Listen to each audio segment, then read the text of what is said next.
I have to set up a few little things No problem. in the beginning. Take your time. Okay. Hello, ladies and gentlemen. I am pretty thrilled to have Ricky Kej. I am saying that correctly, right? That's absolutely correct. Yeah. Yes. I'm doing all my little cutting and pasting right now, so please bear with me for one moment. But I'm really excited. Ricky is he's renowned. He is listed in his bio as a Indian music composer and environmentalist, which is I'm very excited to talk to you about all that. And it's he is in India right now, so that's why we're doing this a little earlier than normal. And so I have a feeling that some people will be seeing this a little later than earlier, but that's okay, isn't it, Ricky? Yep, for sure.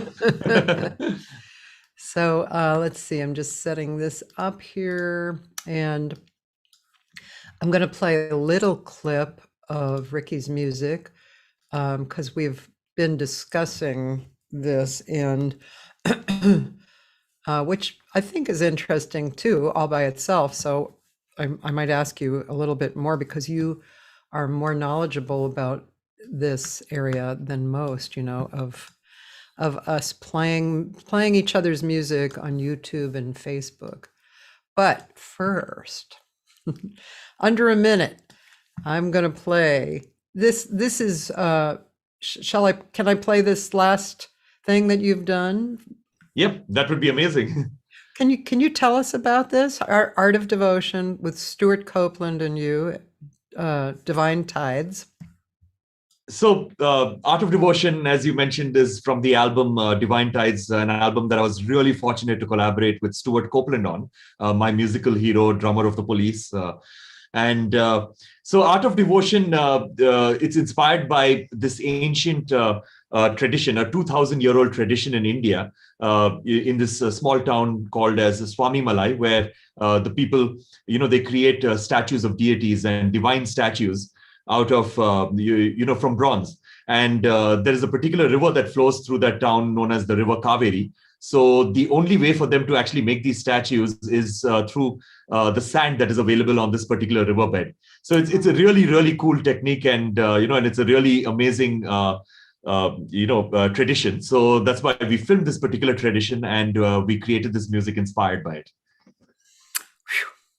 See what I mean? This is why I'm really excited to talk to Ricky. Okay, I'm going to share the screen, and I am going to play this particular. I'll play it from the beginning, but I'm going to play only under a minute, and so you will definitely want to see more of this. Here we go.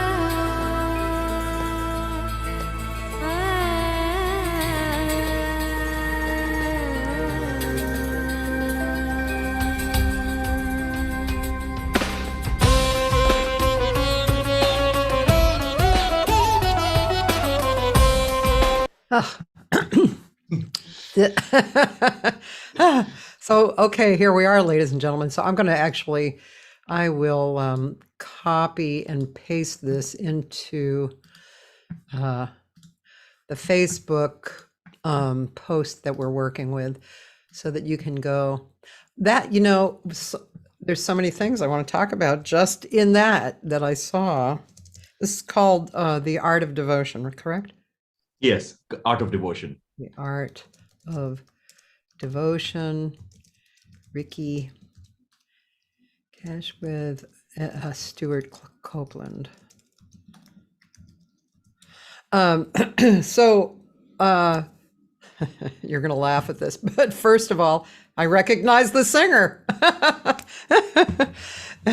So, singers, we recognize each other, but I mean, how can you be a singer right now in this time and not recognize her? I don't fully know her name. Wari Jashri. Say that again. Wari Jashri. Wadi Jashri. Jashi.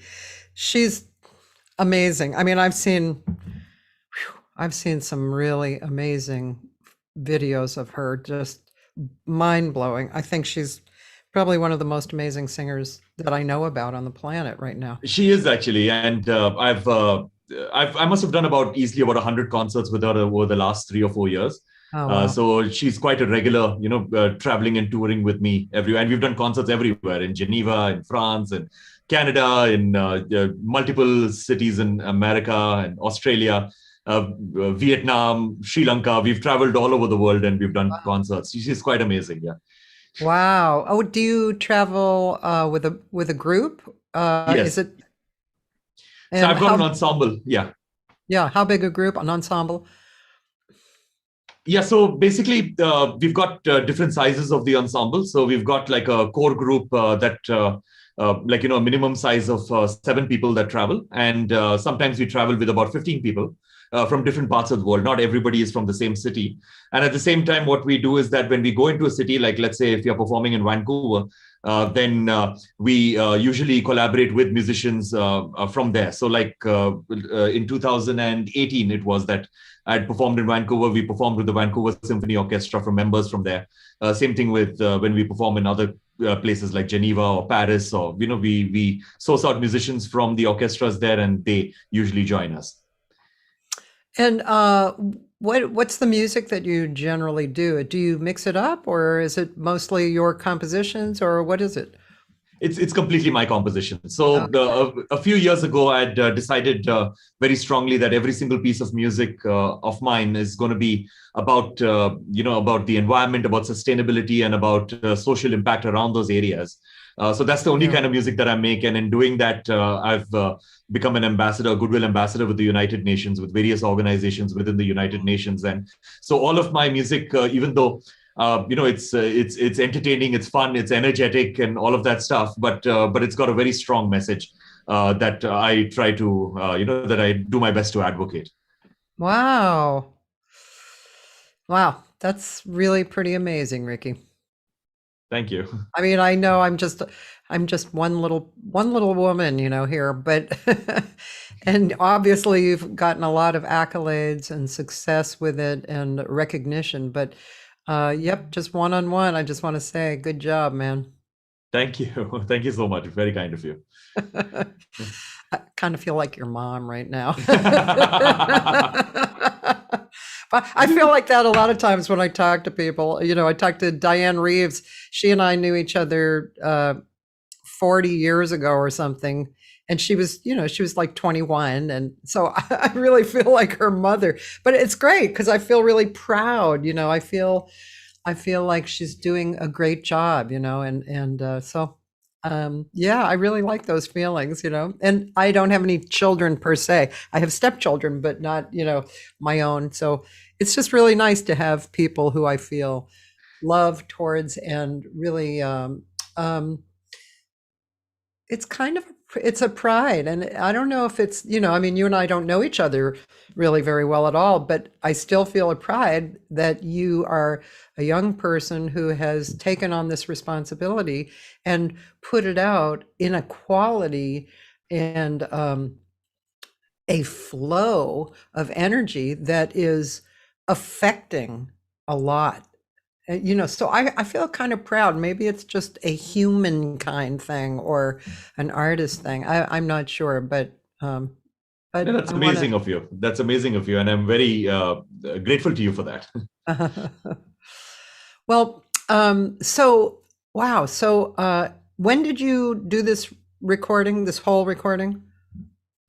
So Divine Tides, so I did this album called Winds of Samsara. This was in 2015.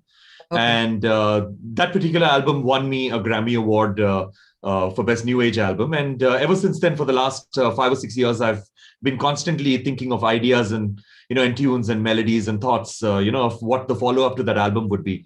But because of my really intense touring schedule over the last 5 or 6 years, it's been almost impossible for me to find the time to actually, put this down as recordings. And, like, for example, in 2019 alone, I did 70 concerts in 13 countries. And that was sort of like, the amount of traveling that I was actually doing. Then the pandemic hit in 2020, and that presented itself as an opportunity for me to actually sit down in the studio like I am right now, and to actually finish off the album and to create this album. And in 2016, I had collaborated with Stuart Copeland, who is my musical hero and somebody who I've admired my whole life, and absolutely. He's pretty much as I said, he's my musical idol. And so in 2016, I collaborated with him on a particular song, but we did not get to interact with each other because we interacted with each other through our artist managers. And so it was literally like, I sent him the track, he just added his drums and I mixed it and we put it out. So I mustered up the courage to reach out to him to ask him to collaborate with me on this entire album.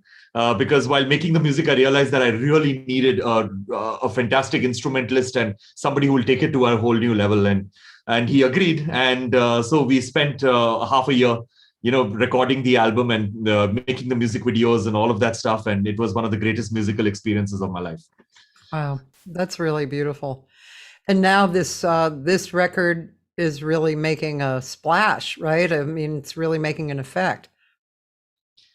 True, and I'm very, very happy about that because first of all, as promoting instrumental music is always very, very difficult, and especially if it's such a niche genre like this, Yeah. which is sort of like an Asian fusion-ish kind of a thing with drums and with the kind of instrumentation that it has. It's always difficult to find an audience for it. I mean, I do believe that it has an audience, but it's always difficult to to reach this music out to that audience and to people who like it. So yes, I'm very, very glad that we are managing to do that, and people are liking the album. So it's a great feeling.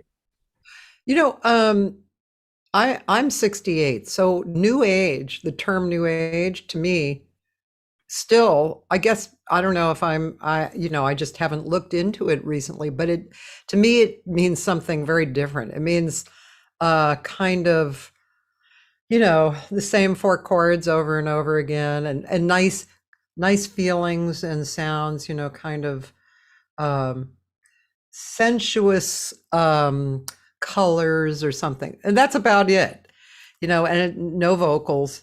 And yeah, that's what to me new age is. It's not that it's bad, but it's just not that interesting. But this doesn't, did I read that it said new age, or is that what it's termed as?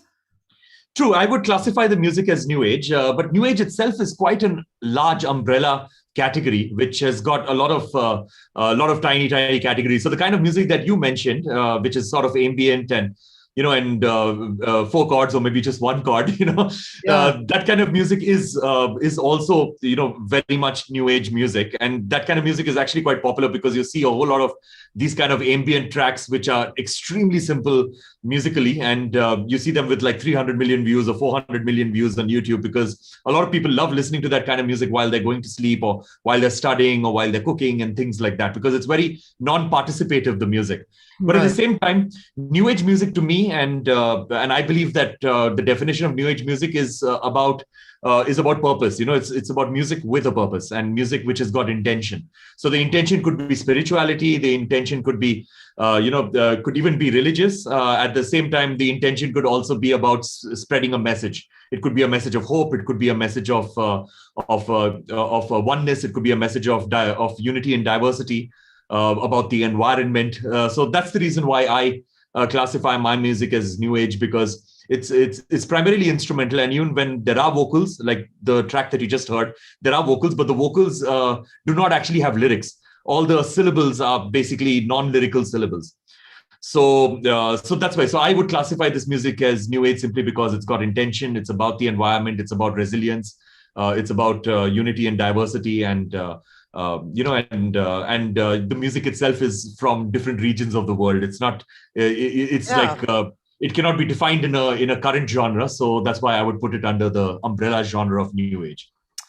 It's very interesting to me. Yeah, I mean, what you just said obviously does not go along with my old perception of New Age, but it's kind of exciting to me because it's a more philosophical or, you know, higher mental kind of image of a description of music. You know, it's like you say, music with a purpose.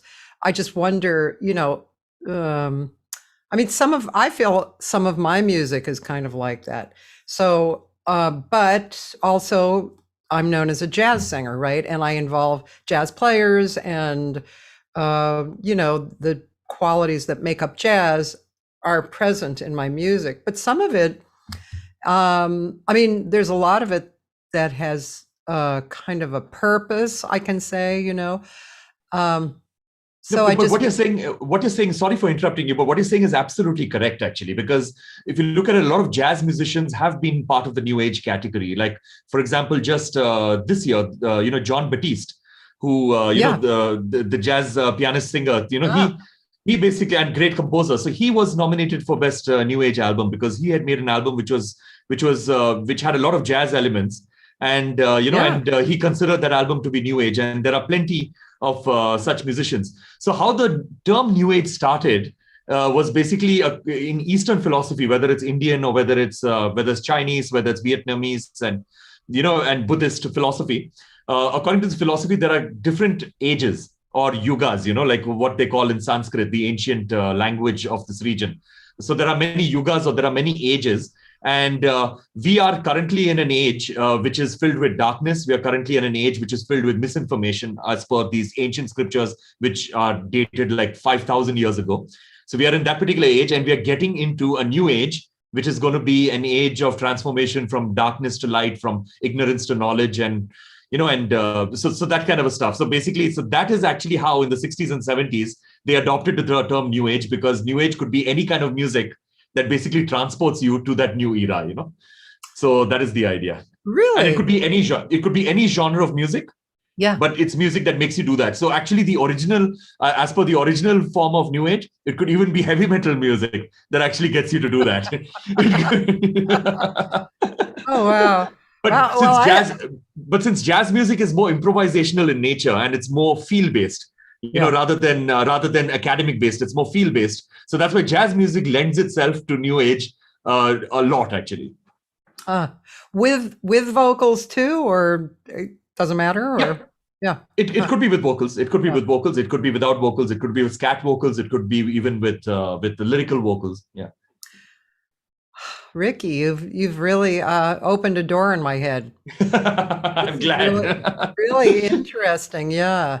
I mean, I really feel that, I mean, this time period, I won't go too deep into this, but I feel so much about this time period, not only my own feelings and manifestations in my own music and my life, but just looking around, and so I feel like, and I don't know if this is what exactly you were saying by the yugas, is that right? The yugas? That's the correct pronunciation, yeah.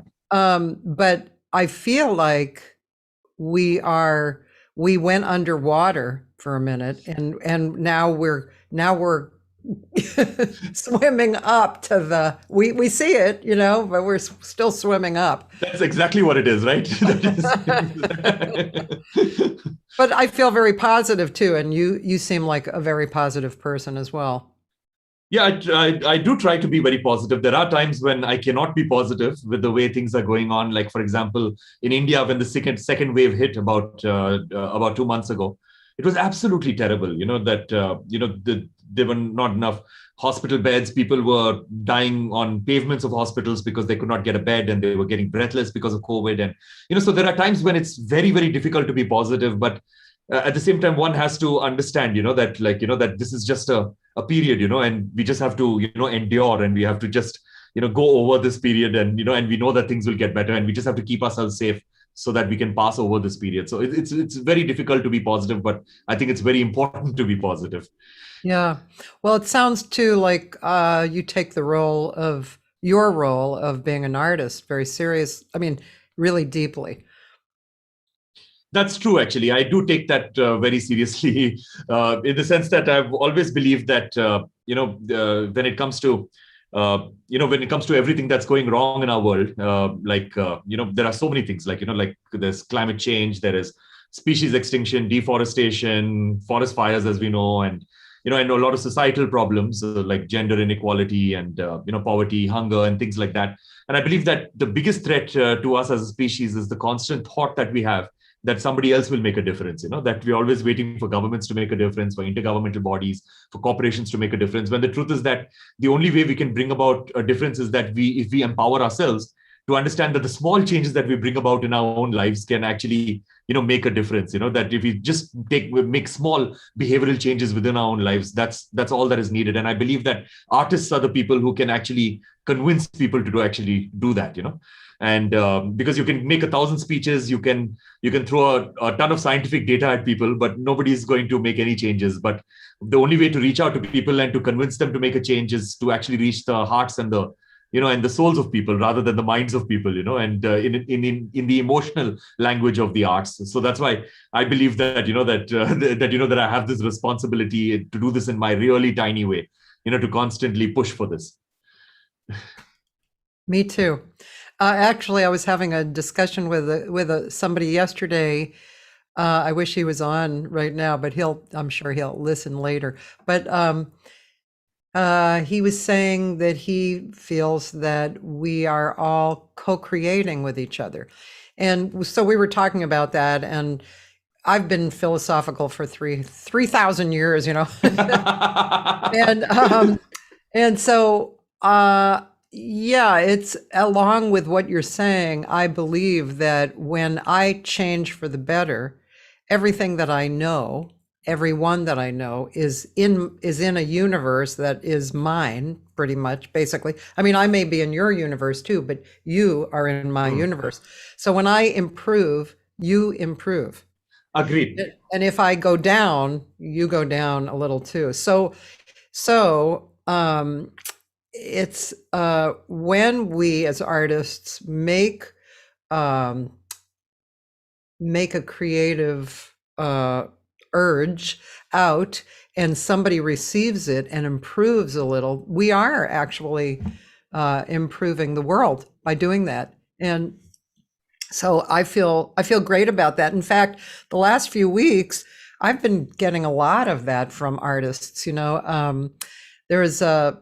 There's an artist named Paul Jost, who's a great singer from the East Coast, and his sense of ethics about life and what he's doing he wears it on his sleeve. It's like, I mean, first of all, he's so honest about his performance that I trust him.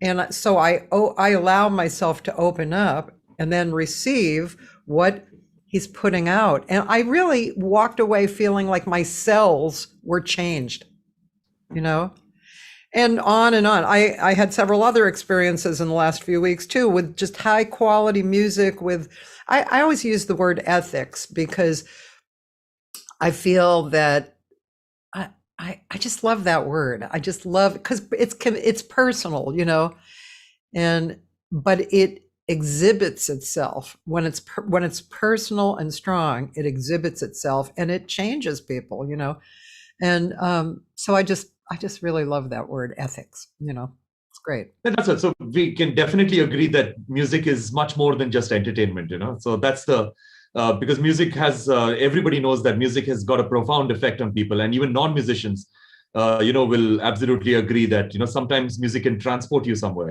it can transport you to another world. And there's a joke on that, right? Like, that music can truly transport us to places. I was at a cafe and I was listening to some heavy metal music, and I got up and I went to another cafe.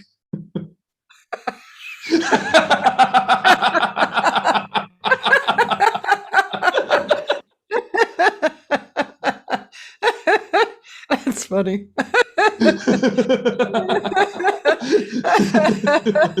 I was waiting for something so like, ooh. Profound, yeah. That's funny. I have to remember that one.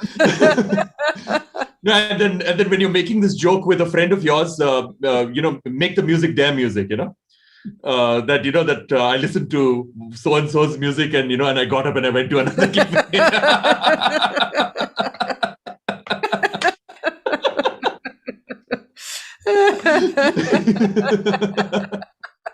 Very funny.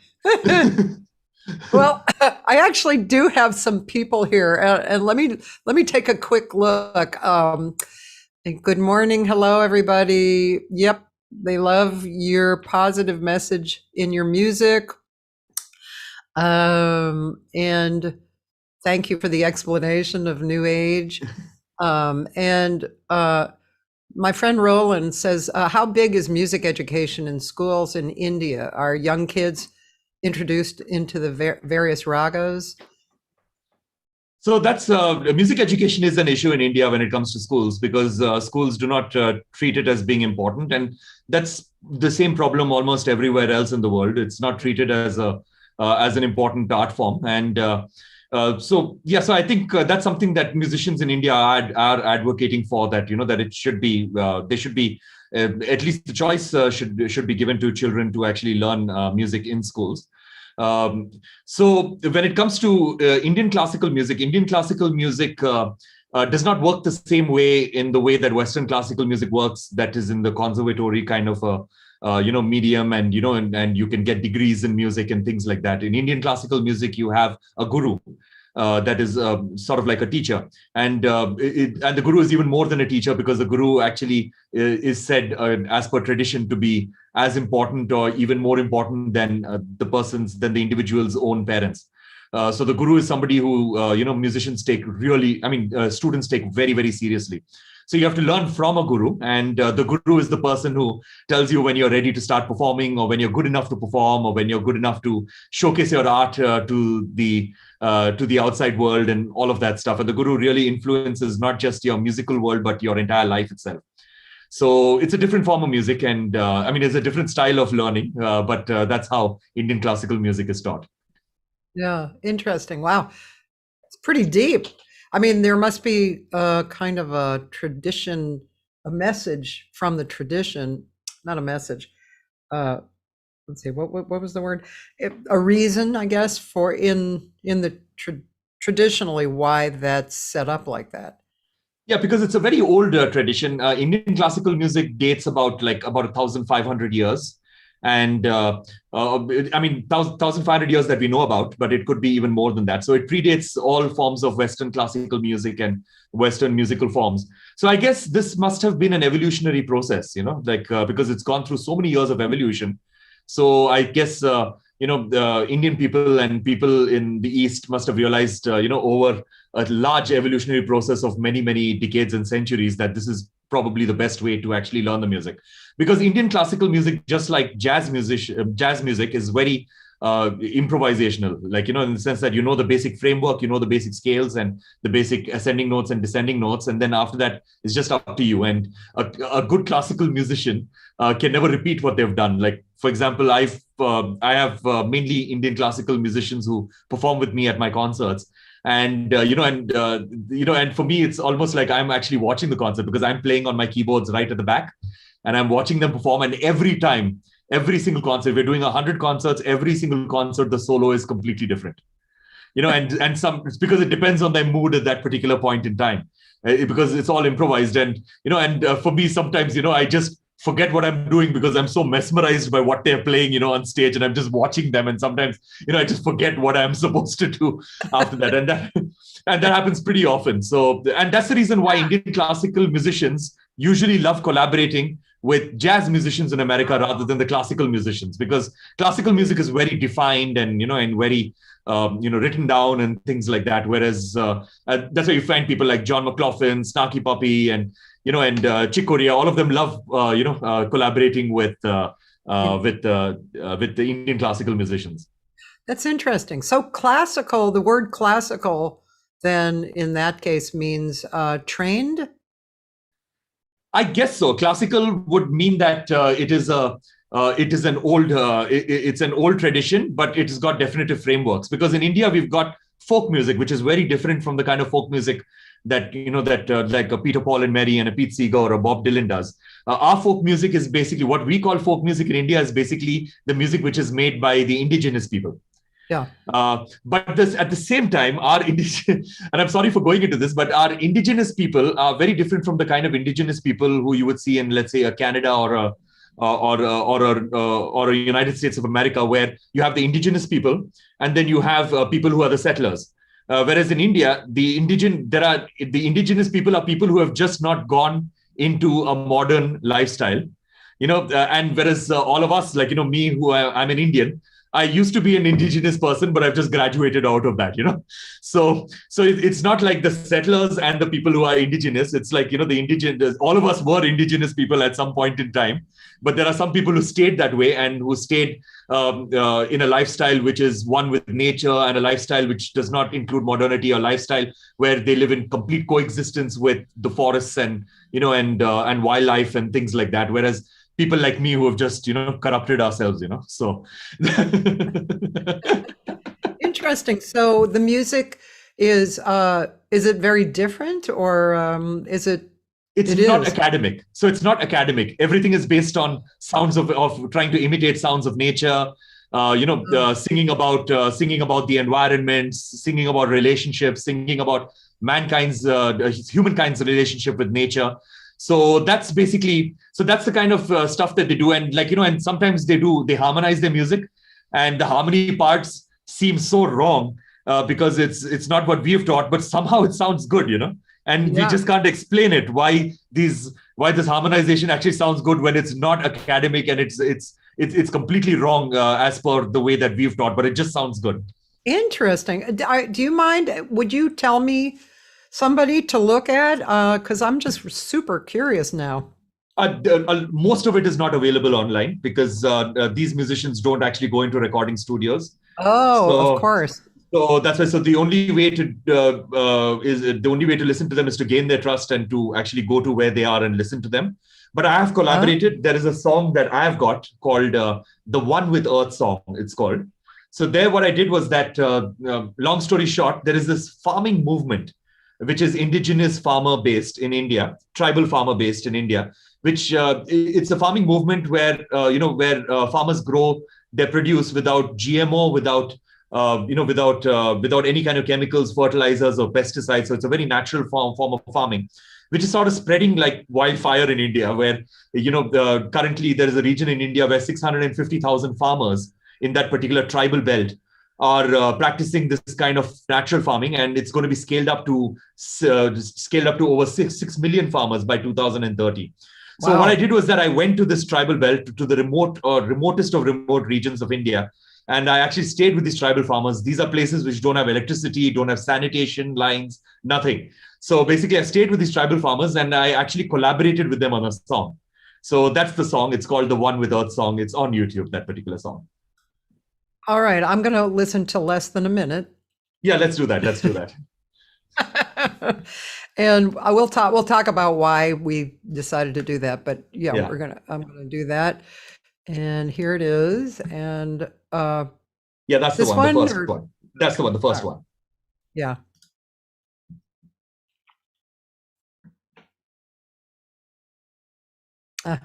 Great quote.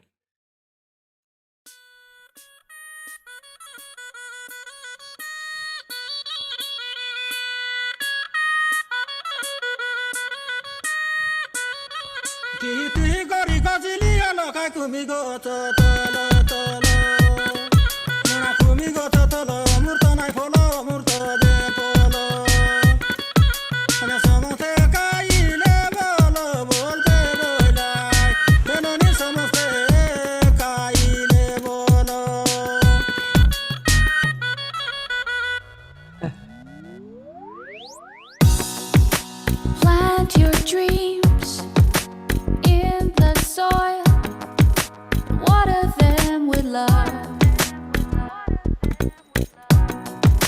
Wow. Well, that's really cool. I'm going to be listening to that too. So interesting that you're not really gonna find it in recordings, except for something like this. So I'm just posting this in Facebook. Ricky and the indigenous Yeah, and the tribal farmers and the tribal farmers. the tribal farmers. That's really, I loved the voice was one of them, right? Yes, the voice was them. The gentleman who was on the screen. So he was the guy who was singing, and a beautiful voice, and again, like in the sense that something is just so natural about their music, where they do not think about notes and scales and rags and and chord structures, and everything is just pure emotion. Whatever they feel like, that's what they are basically. They're basically just. Just showcasing through Yeah. what they call music. It's just amazing. So that song was their song, and then you elaborated with the arrangement and such. That's exactly what it was. So it was a song that has been passed down from generation to generation. So what the gentleman that explained to me was that it was at least a few hundred generations. Wow. So that's the thing, and it's just been passed down verbally, because there is no written text of these particular songs. It's just been passed down from generation to generation through voice. Wow. And do they have chordal instruments? No, they do not have. Everything is single stringed. So they've got a couple of stringed instruments. They're all single stringed, and they've got a couple of wind instruments. And those also obviously are monotone, and they've got a couple of percussion instruments. Very interesting. So let's see. Lori Bell said to say hi for her. Lori Bell, she's the flutist. I don't know. Yeah. Hi, Lori.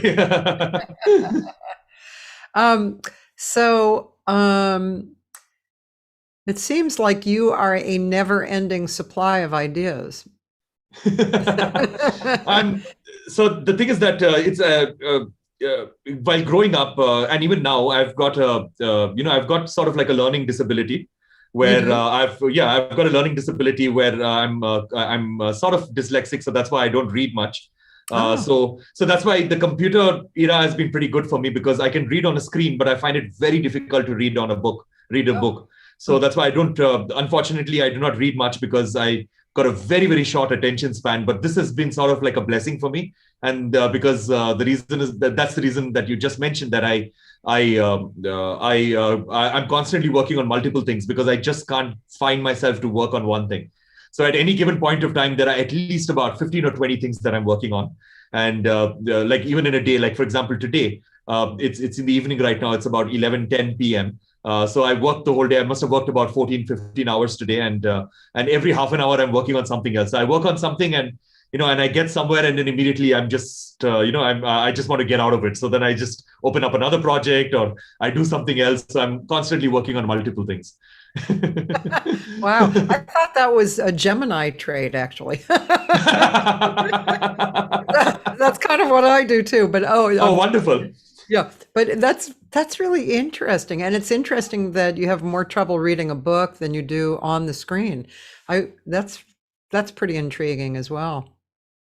Yeah, that's true, because the thing is that somehow the whole scrolling thing on a screen works for me quite well, and I do not know how, but that's the way it is, and also the thing about the screen is that. Again, like, there are, I'm quite embarrassed to say this, but, there are always pictures and things like that, when you're reading online. So that helps a lot. It's like, ooh, ooh, yeah. Yeah, exactly. Right. So sometimes, with people who I'm not embarrassed to speak about, like, when somebody, like a friend of mine is a very, very famous author in India, like a best-selling author in India, and he's won numerous awards and things like that.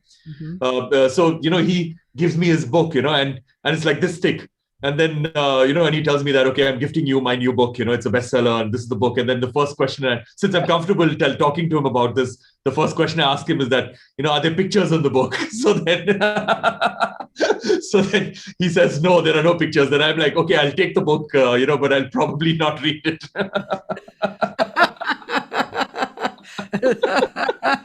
I'll Wow. probably wait for them to make a movie on it, and I'll probably watch the movie. How are you with watching movies? Is it I love watching movies. I absolutely love watching movies. So that's when I'm not doing music, that's exactly what I'm doing. I watch a lot of movies, yeah, huh. and all sorts of movies, whether it's international cinema or mainstream Indian cinema, mainstream Hollywood movies. So I like the superhero movies. Plus, I like the artsy movies. I like the sort of award-winning movies, the obscure, Hong Kong movies, or the obscure, Taiwanese movies, or and French cinema and things like that. So I watch all kinds of movies. Wow. Oh, and I just want to tell you, Roland just bought your album. Oh, wow. Thank you so much. Thank you so much. This is kind of an off question, but is there a place that you are attracted to the most, where you've been, where you've traveled the world? So at the expense of being boring, I love my home. I love being at home, and even when I'm traveling, for some reason, see, because I love my work so much, and I love making music all the time, and I'm constantly thinking about music. Like even when I'm walking on the street, I'm like I'm constantly walking in time, and and in a time signature, and and while I'm talking to you right now, a part of my brain is sort of like composing a score for our conversation. So the thing is that when I go on holiday, I have no idea what to do. Like I don't understand this whole thing of like lying down on the beach and and relaxing and things like that, because for me I'm constantly thinking that that either I have to be performing, or I have to be in front of a keyboard, or I have to be in front of a computer and making music. So that's the way it is. So even when I travel for all my concerts, while my band, if you have an extra day, my band goes out and goes and checks out all the sites and things like that. But for me, I just try to get rest before the concert. So I've been to pretty much every major city in the world, and I've not seen any of the sites. I've been to New York. I'm in New York maybe about 5 or 6 times a year. Not during the pandemic, but before that, I'm in New York at least 5 or 6 times a year. I've not seen the Statue of Liberty. I've seen the Freedom Tower from a distance, like and so I just for me, I'm just not interested in. I mean, I live in India and I've not seen the Taj Mahal. Can you believe that? No. Wow. That's amazing. So that's the thing. And I've been to the city. I've been to the city of Agra, where Wow. the Taj Mahal is, but I've just not gone there because I've not had the time. And Yeah. plus I've not had, and if I had the inclination, probably I would have gone there. But that's the thing, for me, I've just not been interested in holidays, and I've not been interested in traveling except when it is for music. Yeah. Yeah. Interesting, huh? Are you married? Yes, I'm married, but we do not have children, but I'm married. And does is you this is maybe too personal a question, just if it is, just tell me, but is what you just described, does that do you take your wife into that whole thing? Oh, you know what I'm talking about, right? No, of course, of course. So my wife and I travel a lot together for concerts and things like that. So sometimes my wife joins the band and she goes out, while I'm resting, because that's the thing about me, that before a concert, I like to get as much rest as possible so that I can give my best to the concert, and and give the maximum amount of energy for it, and also like going over my parts and going over the songs and things like that. I'm quite paranoid before a concert, and I get nervous before every single concert, even though I do so many of them. Wow. So I like to give as much time as I can to the preparation of a concert. So yeah. So my wife does the whole traveling thing. She loves checking out the sites and all of that stuff. She does that with my band when she travels with me. And for a very long time, my wife was in fact managing me, but not for the last few years, because as I grew as a musician, it started becoming more and more stressful for her. Yeah. So then we needed professional help for that, for my management. But yeah, that's the thing, so in many ways we are quite similar, my wife and me, and in some ways we are quite dissimilar, and I guess that's what makes it work. Interesting. That's cool. So you mentioned in that your wife was managing you up until a certain point. So Hi, Barbara. Barbara Brighton, a friend of mine. She's Oh, I know Barbara Brighton really well, so very oh, good to see her. Yeah, maybe that's how somehow we hooked up because she's a very dear exactly. friend of mine. Oh, wonderful. Yeah, yeah. And she said thanks for all you do. Barbara Brighton's absolutely amazing. So I'm always, I mean, I'm honored to be a friend. Oh, me Yeah. too. um, so let's see. Well, I forget what I was asking you. Oh yeah, I remember. So you said your wife managed you up until bigger things started happening. So um, so as far as the progression of what was going on, I'm assuming that you had a guru in the beginning, learning music, and then you started to, at some point, does your guru say, okay, No, or actually, do for me you it was say, do you do that? for me it was quite different. Actually, again, I had a very weird way of my trajectory into music was quite weird. So ever since I've known, I've always been a musician. So that's how it started. Even while I was not playing a musical instrument, I was obsessed with music. So even though I've lived in India for pretty much my whole life, I was actually born in America. I was Oh, born in North Carolina. oh, So why you couldn't make out with my thick Southern accent? I couldn't actually. Sorry. No, that's a joke I love making. So anyway, so I grew up in this place called Roanoke Rapids, which is a small town in North Carolina, which is on the border with Virginia.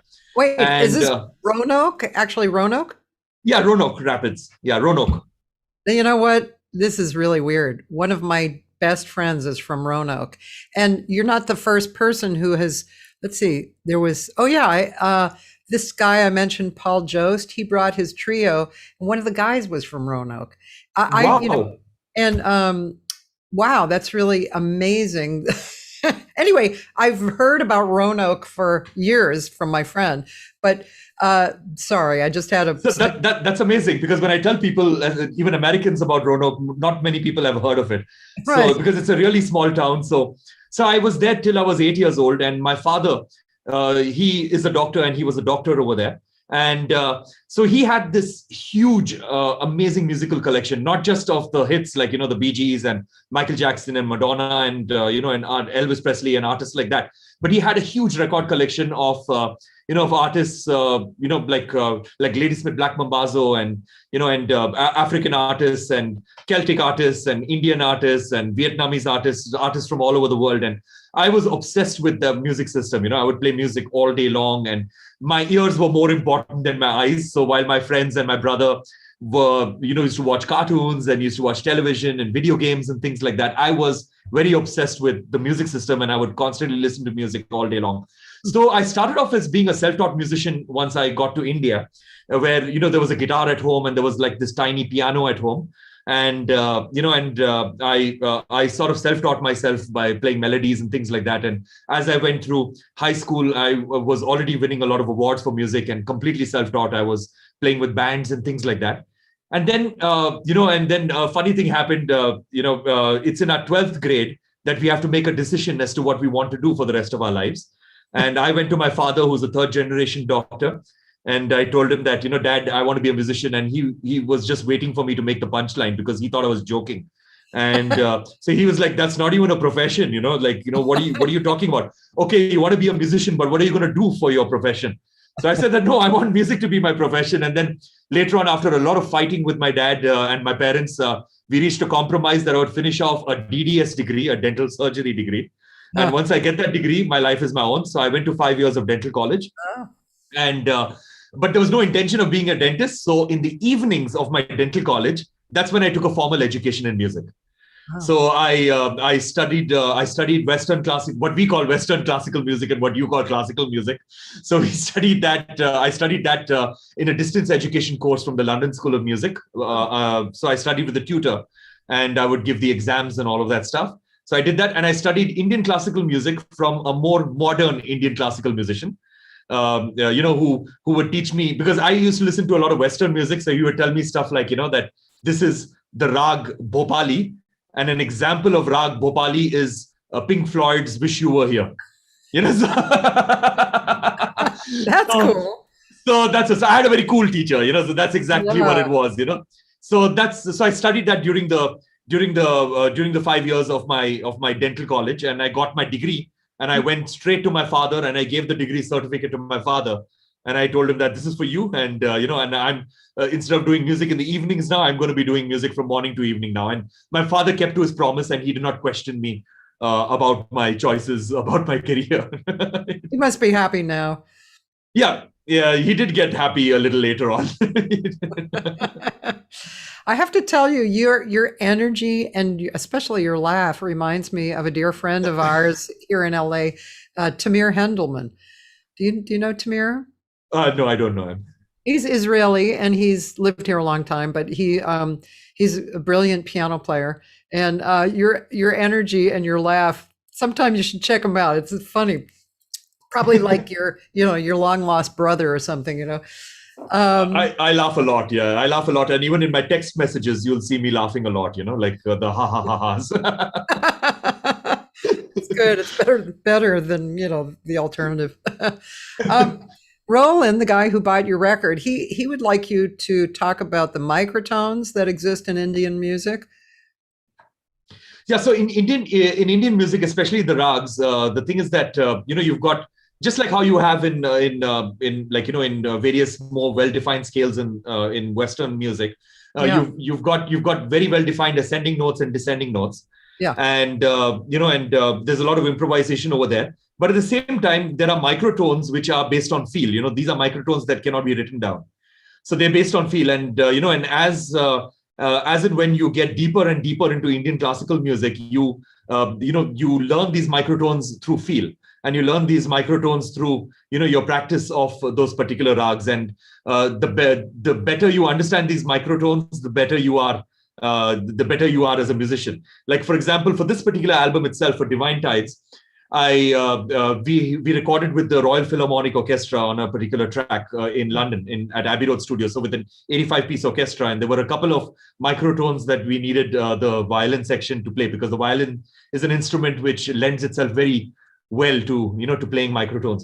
Yeah. So I had to actually bring a violin player, a very, very good Indian violin player, a gentleman called Manoj George. I had to actually bring him from India to London to actually play the phrase to the musicians, and then to show them what the phrase actually should sound like, and then the musicians can write it down in whatever way that makes them comfortable to write it down, so that they can find their own path towards writing it down or memorizing it and things like that. Is this so?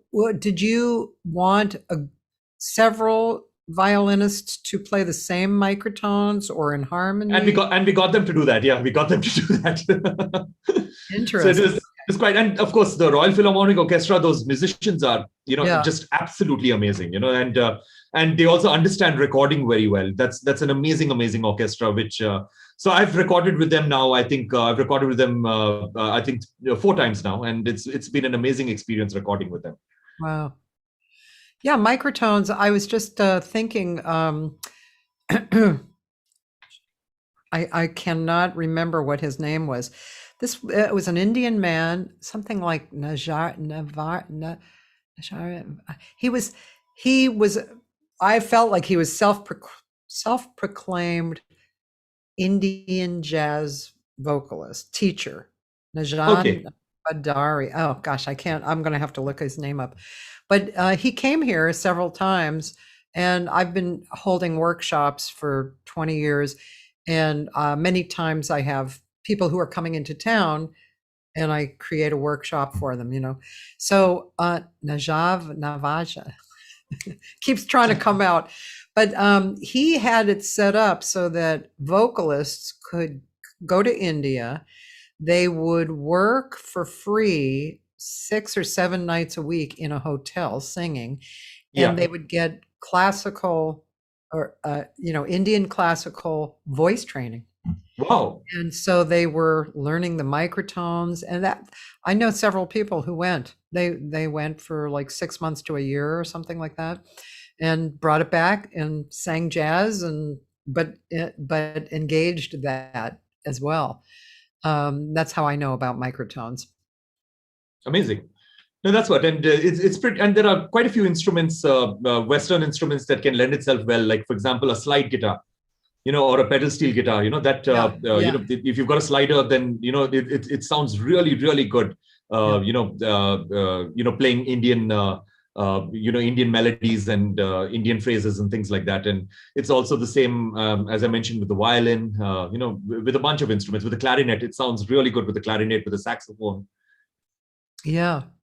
I want to get back to your history, but I thought I would like to show people your website, because I think that would be cool. And so here is, let me make this bigger. Beautiful website. Look at the colors. Look at the pictures, Ricky. Really great pictures. This is really, wow. This is a really beautiful cover. Whew. Yeah. That is gorgeous. I was really happy with the cover. So that was something that Stuart and I, we worked really hard on. There was an Indian artist, a gentleman called Harris Backer. So what he did was that he came up with the basic design, and and Stuart had all these amazing ideas. And even the title, Divine Tides, was actually an idea that Stuart had, which was quite amazing. I had a different title in mind. But the thing is that my title was very on point. It was not open to interpretation. It was very direct. And I was, in fact, in love with that particular title, but Stuart did not like that title. And then Stuart said that, that we need something that is a little more, larger, than the title that I had recommended. And so that is when, we were coming up with words. And then we came up together with the word divine. And then the word tides was something that he came up with, which was, which I absolutely fell in love with. So it's a great title. Yeah, it's a great title. And over here, there is a very nice picture of you, and there's a Billboard #1 artist. Nice. United Nations Global Humanitarian Artist awardee. Amazing. GQ Hero 2020. The UNCCD Land Ambassador. So the UNCCD is the United Nations Convention to Combat Desertification. It's an agency of the United Nations which works towards preventing land degradation from happening in countries all over the world. Because the United Nations believes, and there's scientific consensus, that the cheapest solution to mitigating the effects of climate change is just ensuring that soil is fertile, because soil carries a lot of carbon and takes a lot of carbon away from the atmosphere. So that's why, ensuring that there's fertile soil means that, that we are mitigating the effects of climate change. Oh, okay, cool. Let's see. And then UNESCO Global Ambassador for Kindness. Wow. That's pretty cool. UNICEF Celebrity Supporter. That means you're a celebrity and you're supporting, or they're supporting you. So it's sort of like a what do you call it? It's sort of like a term that UNICEF gives to ambassadors for a particular country. So what happens is that I'm their ambassador for India, so they give a title of celebrity supporter. So I help them advocating the importance of child rights and education and things like that. Because the thing is that even though as I mentioned, I've always been an environmentalist, but the thing is that in a country like India, which is such a complicated nation and a developing nation, one cannot take the environment in isolation as a problem, because in order to get people to understand about the environment and to protect the environment, you need to tackle other problems first, like poverty, like education, gender equality, you need to tackle hunger, because there are, in my opinion, this is what I always believe, that there are two kinds of problems on this planet. There is a survival problem and there is a thriving problem. So unless you tackle the problems... What was the second problem? A survival problem and thriving problem. Oh, okay. Okay. So unless you tackle the problems that are considered by people as being survival problems, like poverty and hunger and education and violence and things like that, you cannot get people to rally behind a thriving problem. So the environment in India is considered to be a thriving problem because of all the survival problems that we have.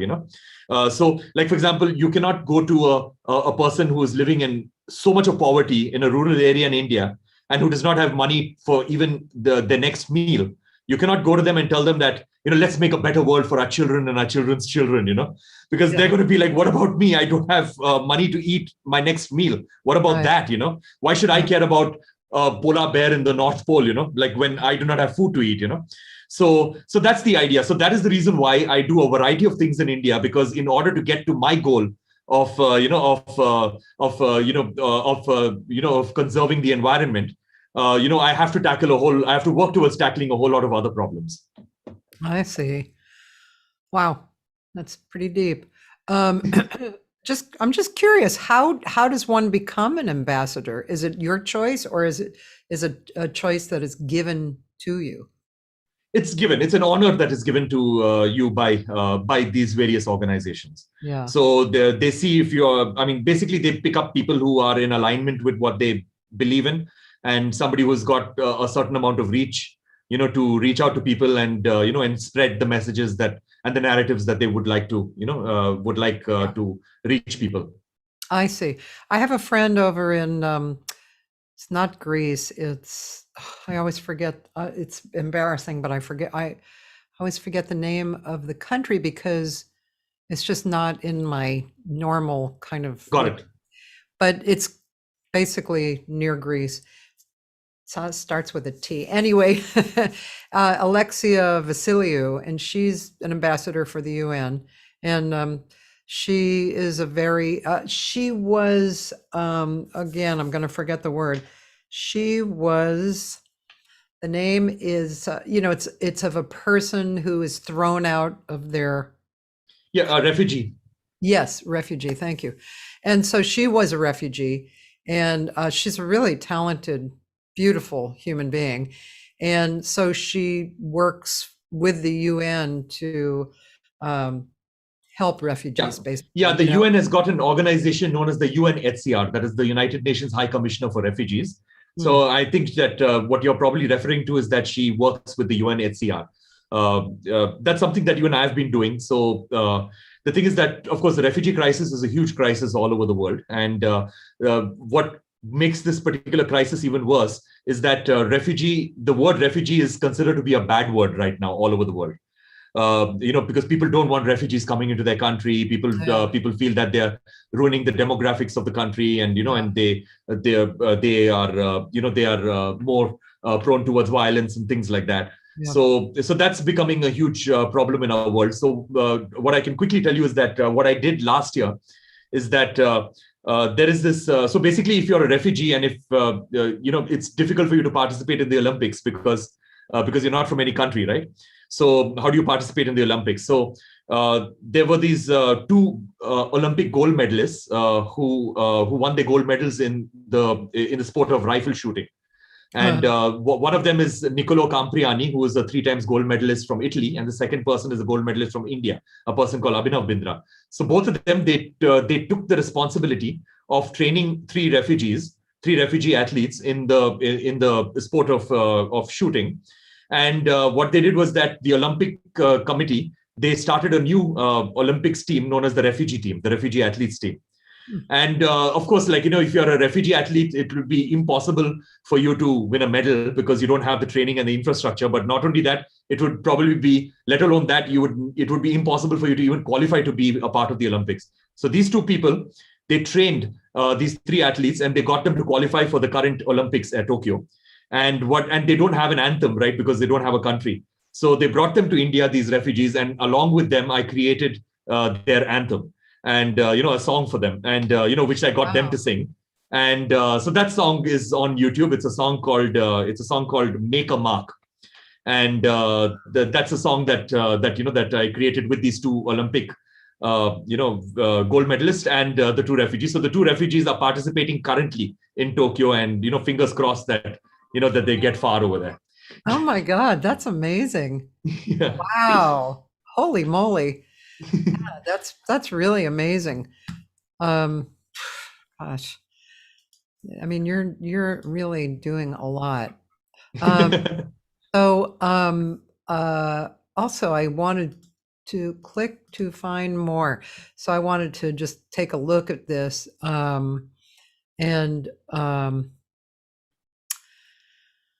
And then there's a whole bunch of releases under here. And is this are these other, are these, what are these other projects that you did with Stuart, or is it? No, they're just the music videos. So we've got 8 music videos in this particular project. So 2 of them have been released, and there are 6 more. Like what is on your screen, those 6 are yet to release, and we've got the release dates. So they're just the music videos. Wonderful. That's great. Look, ta-da! Times Square, ladies and gentlemen. It's pretty amazing. And meet the artists. Cool. Oh, man. Yeah. Wow. Oh, wow. Wow.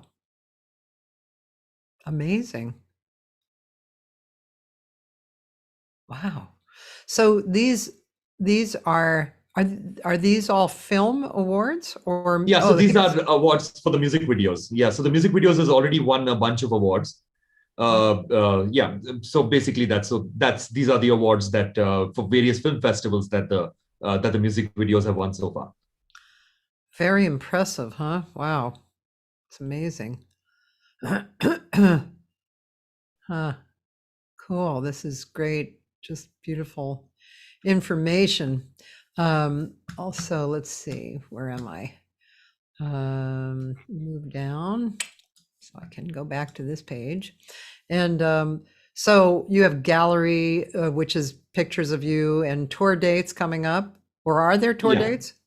No upcoming tour dates. I don't have a single concert in in the near future. Right. And so I'm just curious what's in your gallery. These are just wonderful, fun. Ooh, look at that. So that's the first picture with the yellow background. That's at the United Nations General Assembly. And then the one next to that is with our Prime Minister of India, Narendra Modi. So after I had won the Grammy Award, he had invited me for a meeting. And of course, I met him a couple of times after that, but this was the first time that I met him. Wow. And then below that is His Holiness the Dalai Lama. Yes. Him. And then the other picture on the left is the former French president, François Hollande, and our Prime Minister, that is Narendra Modi, releasing an album of mine. Oh, wow. The 2 of them. This was in 2015 during the climate change conference in Paris. Yeah.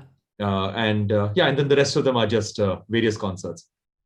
Do you sing as well? I do backing vocals. That's about it. I've never ever even attempted to do lead vocals. Who is here in this picture? So that is somebody that I wanted to talk to you about. He's basically an Indian classical musician who's invented his own instrument. Also a Grammy Award winner. His name is Pandit Vishwa Mohan Bhatt. Currently, I would say the senior most and one of the most respected Indian classical musicians in India. And so the instrument that he has is basically a Hawaiian guitar that he uses with a slider, and he plays Indian classical music on that. Huh. And is this a chorus in the background? Yeah, that's a children's choir. It was a 200-member children's choir for that particular concert. I see. And I'm standing just behind him, if you, Yes. on the keyboards. So that's usually where I stand at my concerts, like right at the back. And it's the soloists and everybody else who take front and center stage. Yeah. Wow. And this is amazing. And film. So you're obviously a film composer as well, correct? Yes, but I make music only for natural history documentaries and documentaries which are about conservation. So this was a film, Wild Karnataka, that I did with Sir David Attenborough. So that one of the greatest experiences of my life, even interacting with him and getting him to speak over my music. So that was pretty cool.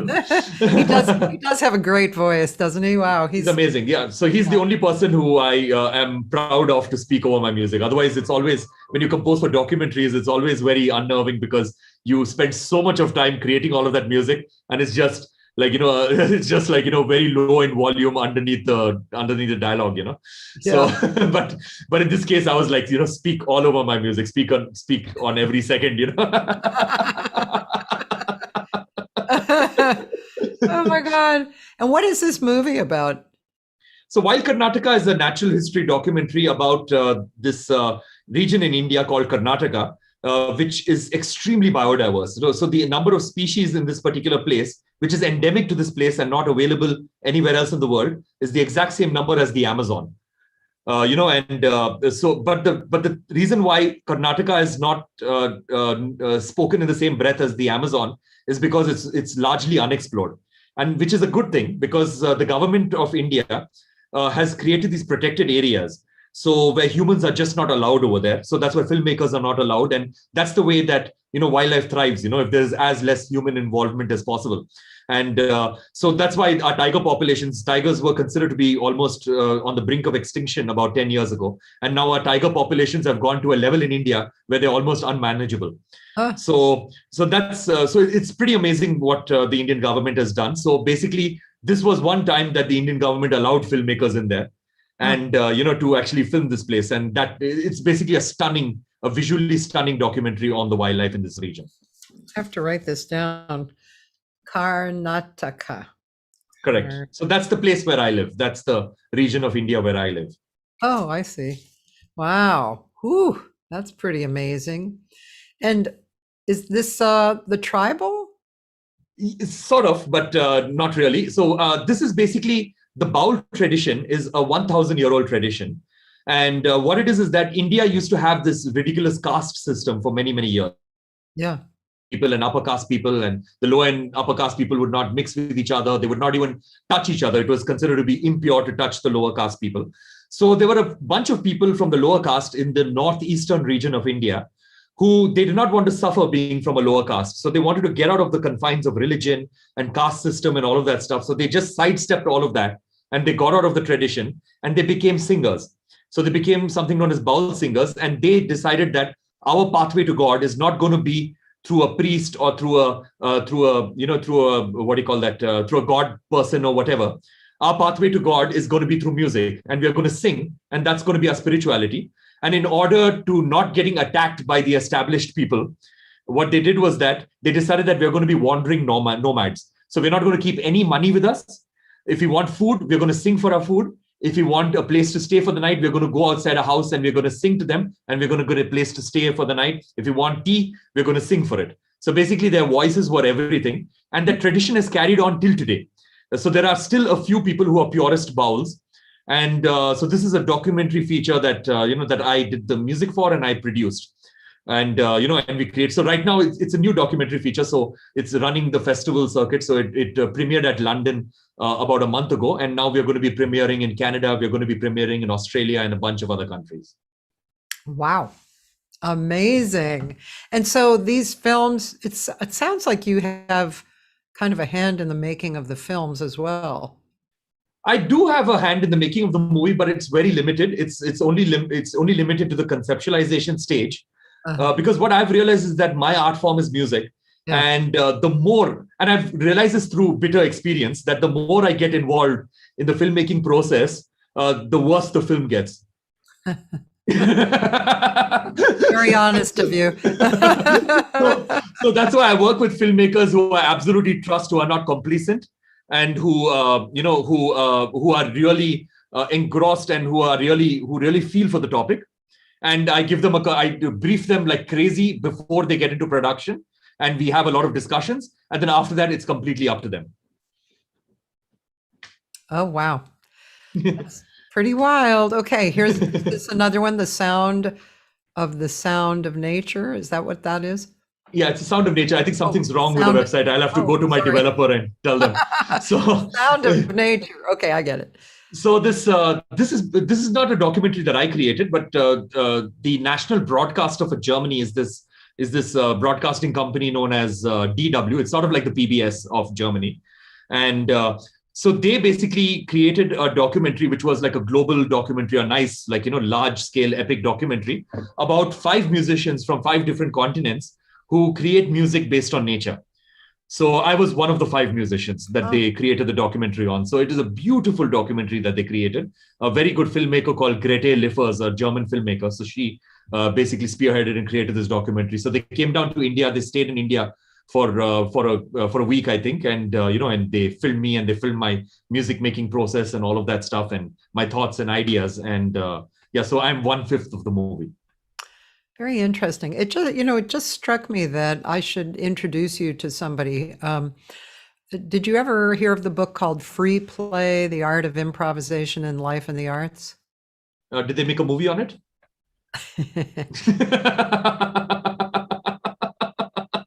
No, but there are pictures.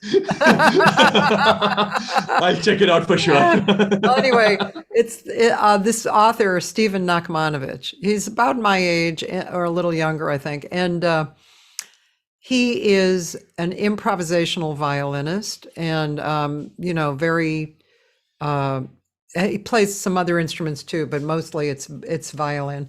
And he is very much into nature and nature sounds. And in fact, the last year, he made two albums around birds. Wow. So Oh, of course I've heard of him. Yes, of course I've heard of him. Yeah, yeah. Cool. Yeah. Yeah.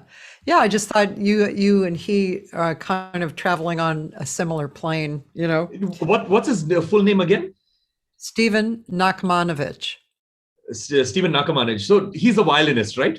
Yes. So what's the difference between Steve and Mahatma Gandhi? It's a joke. So what's the difference between Steve and Mahatma Gandhi? I'm glad you told me it was a joke. Okay. Steve's a violinist? Yes. Okay, so Steve's a violinist and Mahatma Gandhi was a non-violinist.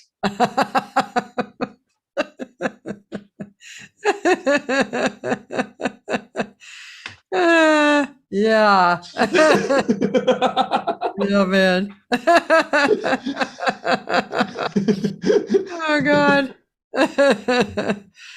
Okay, so here we are next. Discover Tamil Nadu. So this is a series that I did music for, where these amazing filmmakers called Studio A, which is in India. So they made these short films on this state in India known as Tamil Nadu, which has got one of the oldest languages known to the planet, if not the actual oldest language known to the planet. It's called as Tamil. And they've got these ancient traditions and ancient temples, which are like 5,000 years old, 7,000 years old. Wow.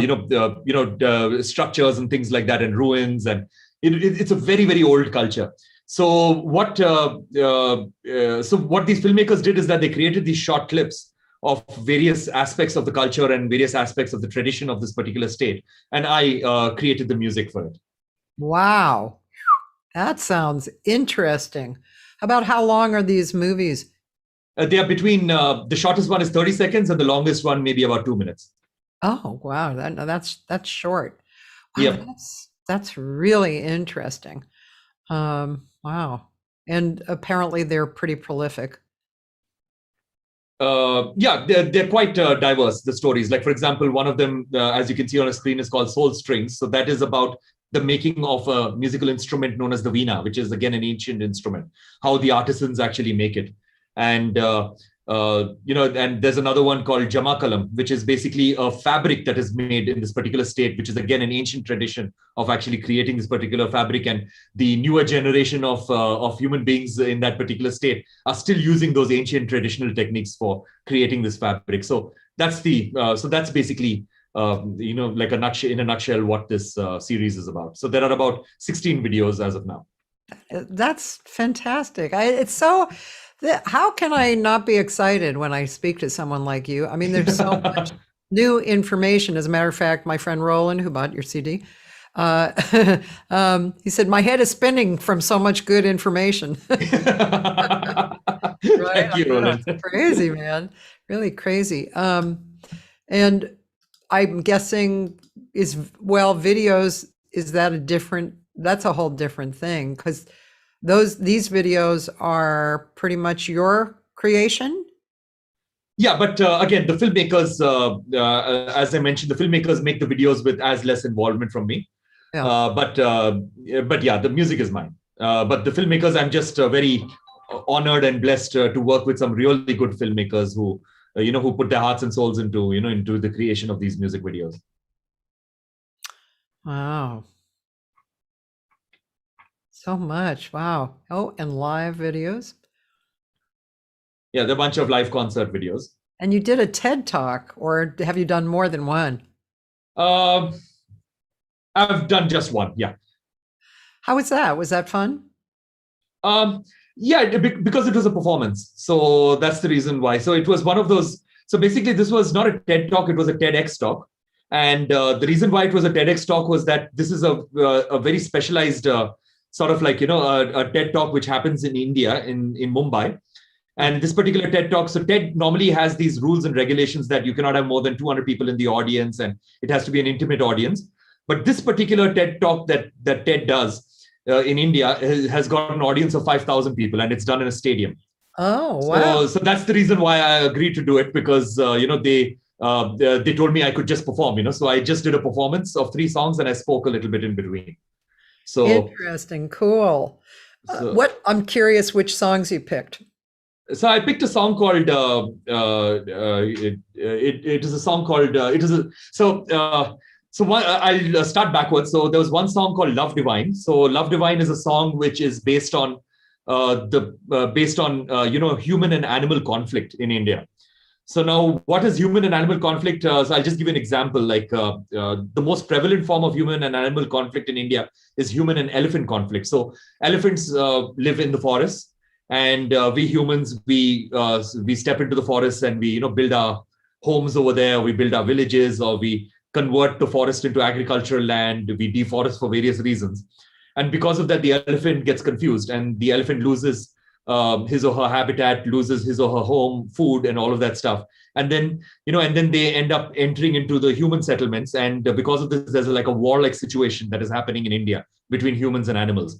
And this is mainly because India still has wild animals, unlike the West and unlike Europe, where where the big mammals are completely destroyed. There is no big mammals roaming around the lands. Unlike how it is in Asia and in Africa till date. So the thing is that basically in these kind of situations where there is this warlike situation between humans and elephants, and there is loss of life on, let's say, the human side, because the elephant kills like a child, or kills kills a human being. Then what happens is that the laws in India are really, really strict about wildlife, that you cannot kill a wild animal in India. That's the law. No matter what happens, you cannot kill a wild animal in India. So the wildlife protection laws are very strong. But the politicians have to make a decision, because the humans are the ones who vote for them. So they have to take action against these animals. So what they do is that they capture these animals and they relocate them to another place, or they put them into zoos and things like that. So that's what they do to these animals. And that is a very, very excruciating and painful process, not just for the animals, but even for the humans involved. So that's what Love Divine is all about, the song. And the video actually showcases the capturing process of a wild animal, of a wild elephant. And it's a really, really painful process. So that video is quite painful to watch. And so that was one of the songs that we played. Another song was a song about this island nation called as Kiribati. Now, Kiribati is a country in the South Pacific, right in the middle of the Pacific Ocean, 21 inhabited islands, very low-lying atoll islands. And they are predicted to be the first country in the world that is going to go completely underwater due to climate change. And already a large number of the islands have already gone underwater. A large number of the villages have already been evacuated. Because unlike a storm or a cyclone where the water enters your home, and after some time, the water does leave and it recedes. When it comes to climate change, the water just keeps coming in, and soon your home and your land becomes part of the ocean bed. So that's what happens with climate change. So I went to this particular country and I spent a couple of weeks over there, spent a lot of time with their president, and learned a lot about their country, learned a lot about their culture, and I created a song over there. And that is the song that we performed. Wow. 2 songs. What about the third? So two songs, and we performed the Indian national anthem. So what I did is that the Indian national anthem is a very revered song in India, and it's very non-controversial. And everybody across political lines and across divides, everyone loves that particular song. So much so that in India, when anybody listens to the national anthem, no matter what you're doing, it immediately is ingrained in your head that you just have to stand up immediately and and respect the anthem. So that's how it is in India. And so what I did was that I did this in collaboration with our Prime Minister. So what I did was that I wanted to showcase a different narrative as to who is an Indian in India. Like, when you talk about who's an Indian or who's an important Indian, the only thing that comes to your mind is basically the human beings, like either celebrities or politicians or leaders or, bureaucrats and things like that. Whereas I believe that, that the animals have existed on our land long before any humans have ever set foot here. Humans have been on the planet for about 300,000 years, but animals like frogs and lizards and snakes have been around for 300 million years. So, so the thing is that I wanted to showcase a different narrative as to what is an Indian. So I created an instrumental version of our national anthem. And for the video, I just showcased all the different species that are in India, like the elephant, the tiger, the gharial, the great Indian bird, the peacock, all these animals. So that when people are mesmerized by the tune of the national anthem, that, and they feel all patriotic, the visual that they're seeing are these animals, and it will bring about a different narrative where people will believe that these animals are citizens of India, just like how I am a citizen of India, and it will lead them to conserve and protect the animals and believe that that all of us are part of one family. Very nice. I'm doing one for America too. Hopefully, I will put that out in the end of this year. So I've gotten filmmakers from National Geographic to film the length and breadth of the species that are available in India, in the United States of America. I've already done one for Canada, which is on the internet, and I had gifted that to the House of Commons, that is the Parliament of Canada, and now I'm working on one for America. So hopefully I'll be able to. Are you using the Star Spangled Banner or America or what? Star Spangled Banner. Wow! See, now that's interesting. But I'm doing an instrumental version of it because because that is how you stay controversy free when it comes to national anthems of the world. Yeah. It was the same thing with Canada. Canada also, their national anthem is called "O Canada." And there's a huge controversy because they've got a French version, they've got an English version. And some people believe that the national anthem has got a couple of changes of words, and some people believe that the traditional national anthem is actually the national anthem. So I just went instrumental, because instrumental gives you a feel of the anthem, and it gives you a feel of the patriotic feeling that you are supposed to get when you listen to the national anthem, but without the controversy of the words. Interesting. Yeah. And also, I would imagine that your arrangement of it would be, or the Star Spangled Banner, for instance, which is can be very la la da da, very kind of, patriotic, I guess you could say. Just, as I'm using a lot of world music elements in it. Okay. So to show diversity, basically. So we are using a lot of Chinese instruments, Indian instruments, European instruments, indigenous Native American instruments. So that's the thing. So we're using a whole lot of diverse instruments for it, and even instruments like the banjo and things like that. So it's going to be pretty cool. Right. This is really interesting. So I want to go back for a minute, to ask you about your path, that brought you up and up and up. Let's see, I'm just trying to remember where we had left off, because it was a while ago.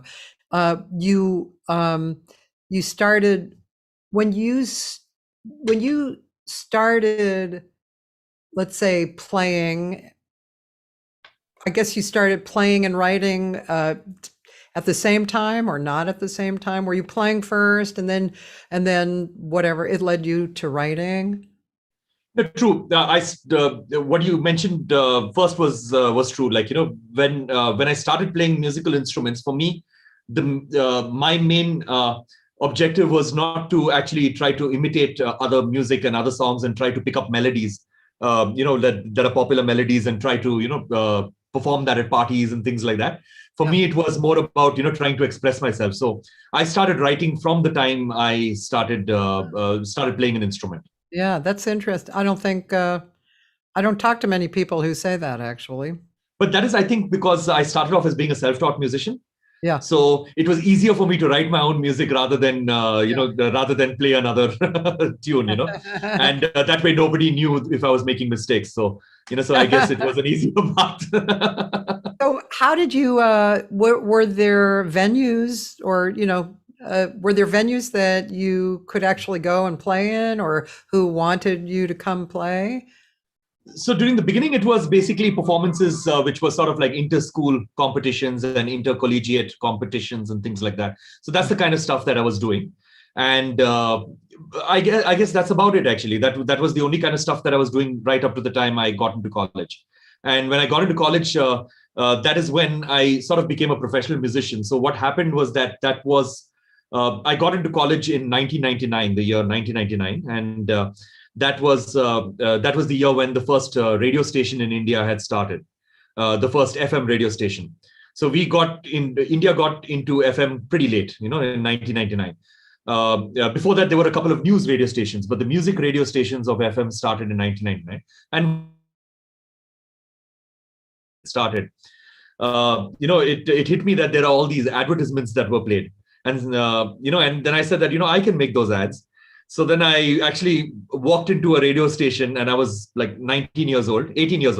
And I just walked into a radio station and I told them that, that I can make these ads. So why don't you ask me to make them? I've got a computer and, I've got a little bit of recording equipment. So, and it'll be very cheap if you work with me, because I hardly want to make any money. And and then the ad started. And then very soon, I think within a year, I was making music for brands like Toyota, for Coca-Cola, for McDonald's and things like that. And, in a span of 13 years, because I stopped doing that 13 years later. And in a span of 13 years, I had more than 3,500 placements of ads. So I was very, very successful doing that. And, and there were days when I was doing like 3 or 4 ads a day. Like I would wake up in the morning at like 7 o'clock and I would start doing an ad which was briefed to me from an Indian client, and then I would deliver that by about 2 or 3 o'clock in the afternoon, and at about the next I would work on a brief from a client in Europe, and then at about 10 or 11 o'clock I would work on a brief from a client in America, and so that's how it was. I was just working super, super hard on that, and then slowly it hit me that that these big brands have understood the power of music. So much so that, they're ready to spend a couple of $1,000s on me to create a music for them to drive a message of sales, because they're always trying to sell something. And, and they understand that, that music is such a powerful medium, not only to communicate a message to sell a product, but also to retain that message, in the head of a listener. So, so that is when I realized that I need to use the power of music, and so that is when, my path towards moving to, social impact and the environment and all of that started, because I realized that every piece of music that comes off me has to be about this now. And then, so you started doing that, and then were there, what kind of, I'm using the word venues, but, the organizations, venues, what kind of people would interact with you? So since I was doing a lot of advertising work, I was working with a lot of, advertising agency people. Yeah. So, the creative people in advertising agencies. And I still love the work that I used to do in advertising, simply because for me, it was a workout. And whatever I am today when it comes to music is because of those 13 years. Because every day it was a different challenge. Like yesterday, I would have worked on a rap jingle.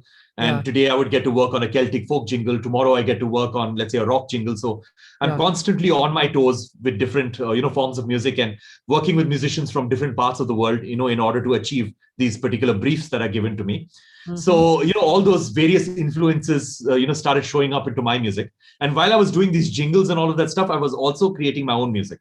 So, during those 13 years, I must have made about 10 albums, and I was working with Universal Music in the USA. I did 2 albums with Varis Sarabande.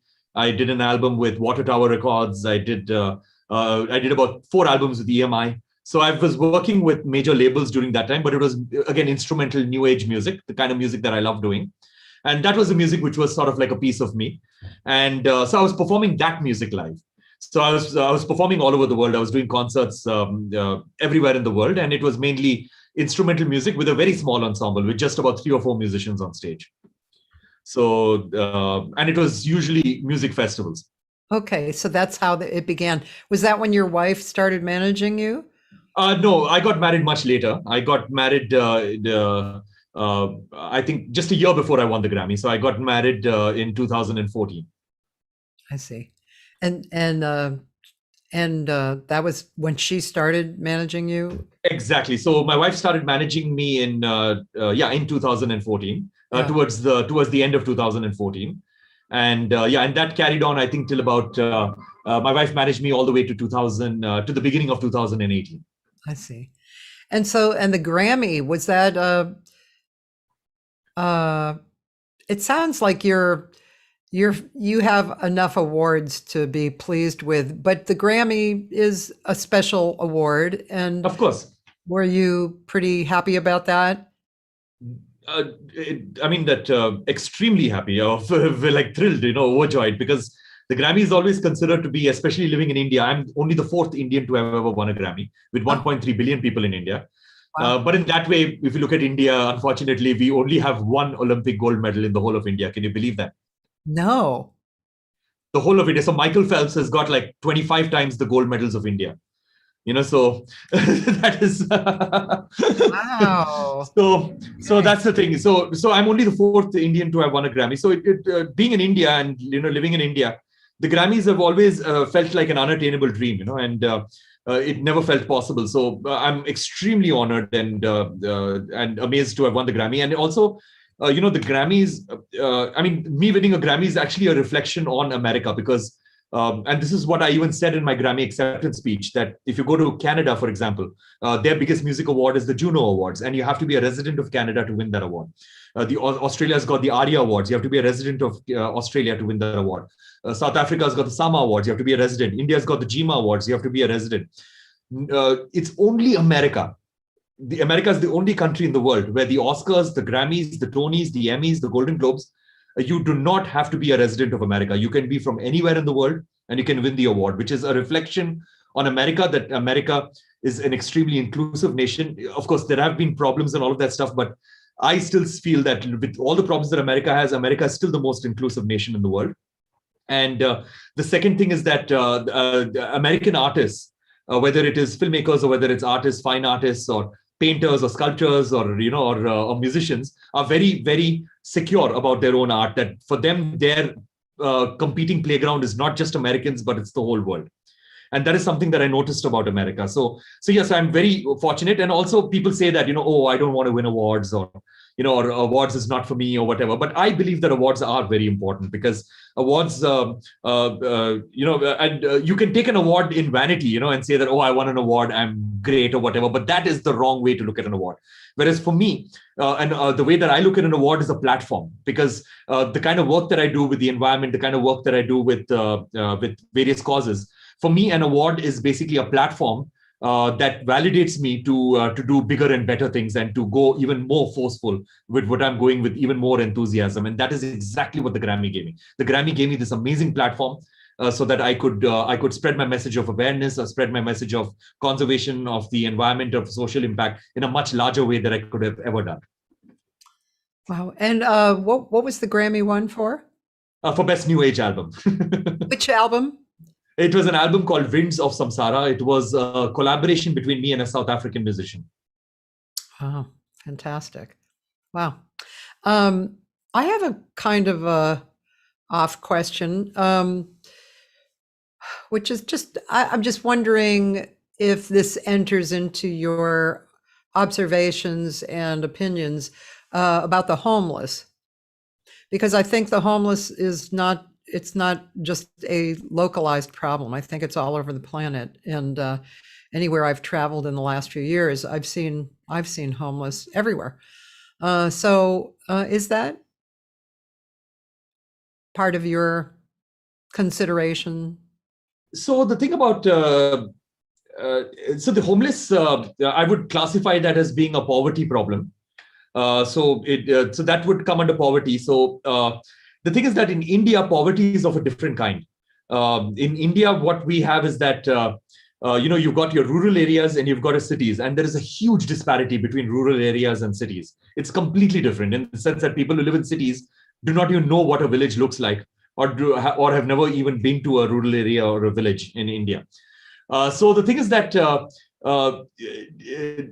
there are it's difficult to explain, but rural areas and people who have got lesser money than people in the city, they've got bigger hearts, in a place like India. Yeah. I'll give you an example. Now, there is a friend of mine, a person called Kalyan, a visionary guy, and a person who's transformed many millions of lives across India. And how he started off his pathway into social impact in India was that when he passed out of college, he decided that he wanted to travel the length and breadth of India. And he wanted to travel through the entire of India. But he wanted to do this without spending a single rupee, without spending a single penny. He wanted to do this.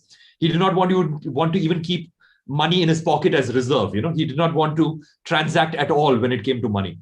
So he started off from the southernmost tip of India and he moved upwards.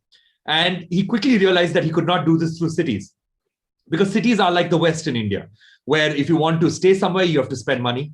If you have to travel from point A to point B, you have to spend money. If you have to stay somewhere, if you have to eat food, you have to spend money. So basically for everything, you need money. If you want to rest somewhere, you have to pay money.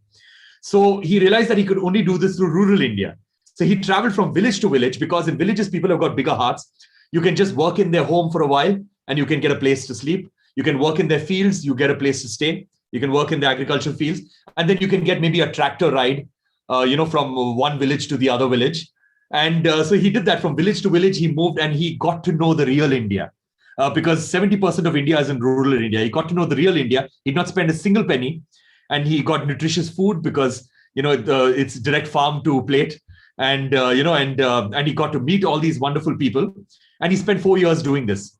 And so this is basically a really good example of India, because in India, if you're living in rural India, it's very difficult for you to be homeless, because there will be somebody who will allow you to be in their home, because you can do a little bit of work and you'll get a place to stay.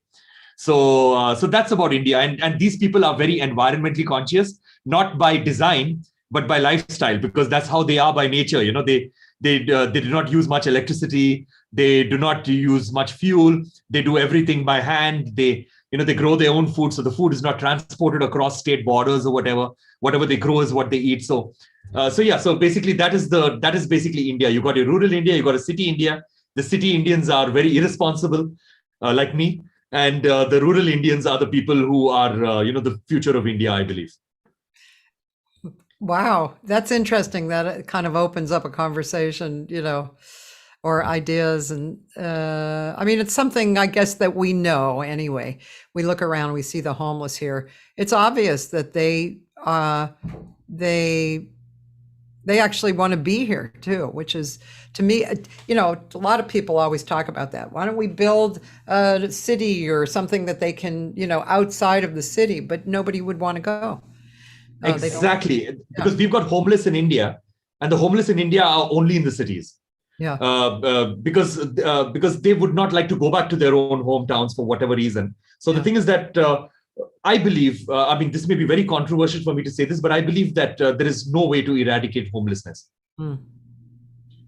Because there are always going to be people who do not have a home, because of the way that the financial structures in the world work, that there is a possibility for you to lose everything. And when you lose everything, you become homeless. So as long as capitalism exists, or even communism also for that matter, as long as these particular social constructs exist, there will always be homeless people.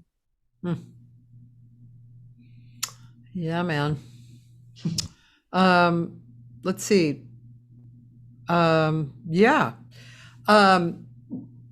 We're at an hour and 45 minutes. I feel very honored that you would give me 2 hours. It's like, thereabouts. It's the same with me. I'm just having so much fun with this conversation, and I'm happy that you are giving me the time. I work a little differently than other interviewers. Other interviewers do a lot of research about their person, right? And I do very little research. I'll see your website, I'll follow a few things, but then it's just like, I just want to get to know you as an individual. Through the interview. And there's things that I would, kind of normally ask. How did you come up is a common thing.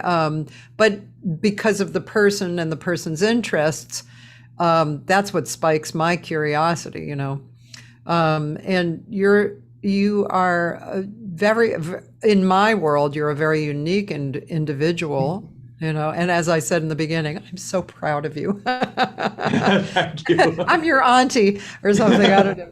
But you are making a huge difference. And I know on a very small scale that because I do a lot for the community, and I have for years and years, people will compliment me on that, and it feels really good to have that acknowledgement. But then I forget it, and then I go and do my work. So I'm assuming that's the same with you. You've won so many awards and gotten a lot of acknowledgement over your lifetime. And I'm sure it feels good, and then you just forget about it and get to work. Is that correct? That's pretty much what it is. But the thing is that sometimes you need, I mean, for lack of a better way to say this, I will say it in a very crass way, but sometimes you need a way to introduce yourself, Yeah. Like, for example, if I want to negotiate with somebody, like, let's say, a world leader, or, I want like a very powerful person, like, let's say, a religious leader, to bring about change, probably, like, for example, you've got a lot of God people, God men and God women in India, who have got like very, very strong congregations, just like the evangelical, preachers in America. Yeah. We've got very, very powerful, God people in India who have got very strong followers, and a way to bring about changes to actually, sometimes sensitize these people, into what is required, so that they will in turn sensitize their followers. So the thing is that I'm just giving that as an example, but or even a corporate leader. So sometimes you need a way to introduce yourself, and and getting acknowledgement from a large organization like the United Nations, or getting an acknowledgement from the Grammys or something like that. These things obviously help to do your function, and to do your job of of trying to bring about change in whatever small way that you can. Yeah. Well, I mean, you're pretty balanced with that, it seems. It's like you understand, you have it, you understand, you can use it. And one has to be realistic, actually. One has to be very, very realistic about the way that the world works. Yeah. Because one can just be like, a tree hugger, and, and say that, that, oh, we have to stop all forms of commercialization, or we have to stop everything. And, and just, like, for example, like, as I told you about the survival and the thriving problem, that everybody aspires to have a good standard of living. Everybody aspires there. And what is a good standard of living? That has been defined by, by having a car, or, or having a large home, and, and having electricity, or, 24 hours a day, and, that kind of stuff, being able to get onto a plane, and, taking flights and things like that. And in India, we have about approximately about 300 million people who do not have a good standard of living, who do not have access to good electricity, who do not have even good access to sanitation, which is, if you look at it, it's the entire population of America. So we have to develop a country within India, which is the size of America. And so how are we going to do that? Are we going to build like 400 coal power plants to do that? And just to ruin not only the atmosphere of India, but it's one atmosphere for the whole world. So we are going to ruin things for the whole world if we do that. So how are we going to do that? So that is basically the dilemmas that we are facing, and we just have to be realistic about these things. Yeah. I meant to tell you when you were telling me about your friend, I saw a show on Netflix. I forget the name of it, but I think he was English. He was an executive. He might have been just a USA American, but he was a young man, relatively young, in his 30s, maybe. Yeah, probably his 30s. And he was an executive, and he decided to stop being an executive, and also to travel around the planet with no money. And it was really an interesting show. Obviously, there was somebody videoing him because it was a show. Yeah. And but he had obviously committed to not accept help. So he literally traveled across the planet. Wow. And how he got across the water was he talked to a ship owner, and told him what he was doing, and he was, depending on, it might have even been called something like the kindness of others or something like that, what he was doing. And the ship owner said, yeah, just work, and you can you can come on. So, but the stories were so great. It was really amazing. And I think rarely, if ever, there were people like you and me who would just meet him one day and allow him to come and stay in our house, Got it. But there were a lot of people, like there was one particular story was a homeless man in New York, and he shared everything that he had with him. And he was an intelligent man, and he had gotten homeless because of whatever. He wasn't doing well in his marriage and job, and his wife kicked him out, and then he became homeless. But he felt badly about it, and he was smart. He shared new underwear with the guy, and any food that he had, and the sleep area. Anyway, so what this guy did too, after these experiences, he would actually take his money and provide something really special for the person. So this guy really wanted to learn something. He wanted to go to school and learn something. So the man who was traveling gave him an apartment and set him up in a course where he was learning to be a chef so that he could cook for homeless people and, people who were having tough time, which he did. He totally did.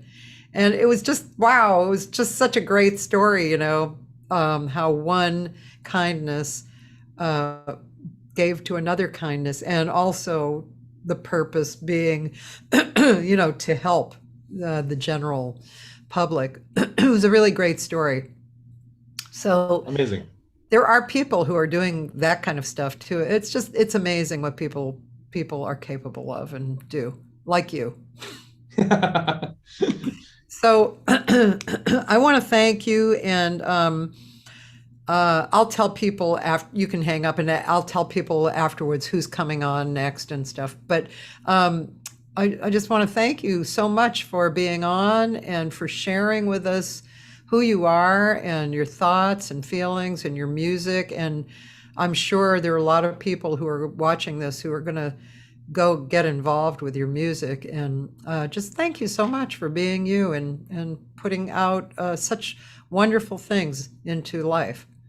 Yeah, thank you so much. Really, really appreciate this. And I had a lot of fun. It was quite an enlightening experience speaking with you, because in these kind of interviews, what happens is that, where things are not prepared and things are not researched, the interviewee, that is me, gets to know a lot about, him or herself, So yeah. It was a nice experience. So thank you so much for that. You're welcome. Have a great rest of the evening or sleep, whatever's going to excite you. I have a feeling you're going to work, but have a great time, and thank you again. Thank you so much. All my very best. Thank you. You too, Ricky. Thank you. Bye-bye. Bye. So, wow, thank you. That was Ricky Kish. Oh my God, right? We're doing a microcosm of his macrocosm. Damn, he is really amazing. What an honor it was speaking with him and getting to know him. And those of you who know Tamir Hendelman, right? Doesn't his energy and his laugh? Wow, I have to show Tamir this guy. So thank you for being here. This has been really, really fun. I can just hear Dan Davila saying, this was the best interview. He always says that, but I think this was a pretty great interview. Tomorrow, I'm going to have Jennifer Barnes on. She's a great vocalist, live and studio. She teaches at University of North Texas, which is one of the premier jazz universities in the country. And her father was Don Shelton, who was one of the voices in the Hi-Los, which was a premier vocal group that came up in the 50s, 60s, and so on. And he also was a premier alto player too, who got hired just as much for his alto playing as he did for his singing. So she grew up with him, and very nice, very, very high quality person and musician. And then Thursday through Sunday, I'll have my archives. And Thursday is a really interesting, lovely person, Judy Rafat, who's a singer, jazz singer who lives in Germany. She's had a lot of relationship with Dizzy Gillespie. And she's an educator, so she's lovely. She also introduced me to the use of Zoom in this series, which was really nice since I was using my iPad at first. She was very kind and helpful. And then Friday, a very well-known ensconced studio singer here in LA, Randy Crenshaw. Just all his career, he's done studio work, voiceovers, and singing. He's really it's a very interesting story. Saturday, one of the most renowned music educators in the world, and great trumpet player, Bobby Shu. He's an old friend of mine, actually. And so, yeah, that's fun. He's a great guy, really great to talk to. Whoops, I moved my mic away. And then Sunday is Vinnie Golia. And Vinnie Golia is a multi-woodwind player. He's a band leader. He's a label owner. His music style is a little more abstract jazz, and he's a really talented person, very smart, and he's an old friend of mine too, goes way back, and so I think you'll love to hear from him. And then you can always see who's on my my show by going to my website. Monday, August 2nd is Stan Ayeroff, great guitar player. Tuesday, a great writer, and he's done tons of reviews, Jonathan Widron, really nice person, good talker. And August 4th, Henry Robinette, who's a wonderful, wonderful musician. I'm just looking. Yeah, I have his his record here. Henry Robinette. And he's a guitarist. And this record has some old friends of mine on it. Chris Seimer on bass and Michael Stephans on drums. And he also has Joe Gilman on piano. This is a really beautiful record. So, I didn't even get to talk to Ricky on here about Facebook and YouTube. In a nutshell, we talked about it before, and he was talking about something called Content ID, which that's what Facebook and YouTube do.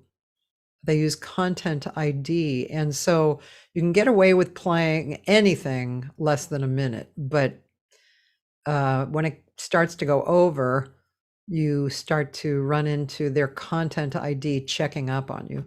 So, and we had a discussion about it, even if it's your own music, they think it's owned by somebody and should be taken down. So I don't know if I can take playing people's music for less than a minute. Usually what happens is I'm like, I'm intrigued, and I want to continue, but maybe I'll just do that from now on. So thank you so much. Oh yeah, and Sunday, if you're in the LA area, I'm working with a great band, really fun, some old friends of mine at a place called the Urban Press Winery, which is in Burbank. And you should probably make a reservation because I think the room is not that huge. It's kind of long. So the front part is where the band is, and then the back part you can still hear and everything, but it's further back. And it'll be fun though. It'll be really fun, regardless if you're close or not. It's a trio and 3 horns. I'm just going over how I'm going to sing with 3 horns, Everybody's going to want a solo, including me. But Gary Fukushima on piano, John Leftwich on bass, Kendall Kay on drums, Steve Hufstetter on trumpet, Chuck Manning on tenor, and Chris, that's not his name, Kim Richmond on alto. God, sorry, Kim. It's just, what can I say? Sometimes I forget my husband's name. So, ladies and gentlemen, that's Sunday, 2 to 5. Okay. On that note, I think I will go. It's going to be a really good music week. I can't wait. I'm going to see Nick Mancini. I'm going to see Kurt Elling, John Beasley's Monkestra. I'm going to see Judy Wexler. It's going to be a good week. So I'll see you tomorrow. Goodbye. Have a great day. Thank you, Ricky.